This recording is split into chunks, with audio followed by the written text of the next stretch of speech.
সতীৰ্থ মাৰ্চেলক ইতিমধ্যে গুৱাহাটী পুলিচে ভাবুকি প্ৰদান কৰি আছে যে জুবিন গাৰ্গ ডাঙৰীয়াৰ ফটো আকৌ পুনৰ অংকন কৰিব নোৱাৰিব। মই বিজেপি চৰকাৰক ফেচিষ্ট নৈৰাজ্যবাদী বিজেপি RSS আৰু হিমন্ত বিশ্ব শৰ্মা কৰিব খুজিছো, জুবিন দাৰ ফটো মচি অসমীয়া মানুহৰ অন্তৰৰ পৰা জুবিন দাৰ আদৰ্শ, জুবিন দাৰ কণ্ঠ, জুবিন দাই কৰি যোৱা অসমীয়া মানুহক লৈ যিবিলাক কাম আপোনালোকে যি মচি পেলাম বুলি ভাবিছে, হিমন্ত বিশ্ব শৰ্মা মূৰ্খৰ স্বৰ্গত আপুনি বাস কৰিছে।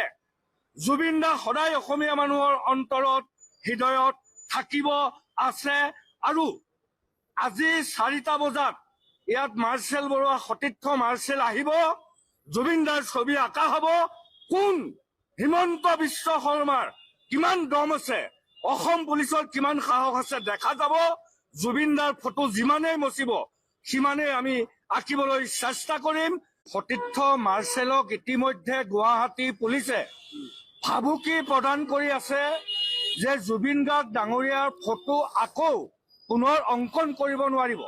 মই বিজেপি চৰকাৰক ফেচিষ্ট নৈৰাজ্যবাদী বিজেপি RSS আৰু হিমন্ত বিশ্ব শৰ্মা কৰিব খুজিছো, জুবিন দাৰ ফটো মচি অসমীয়া মানুহৰ অন্তৰৰ পৰা জুবিন দাৰ আদৰ্শ, জুবিন দাৰ কণ্ঠ, জুবিন দাই কৰি যোৱা অসমীয়া মানুহক লৈ যিবিলাক কাম আপোনালোকে যি মচি পেলাম বুলি ভাবিছে, হিমন্ত বিশ্ব শৰ্মা মূৰ্খৰ স্বৰ্গত আপুনি বাস কৰিছে।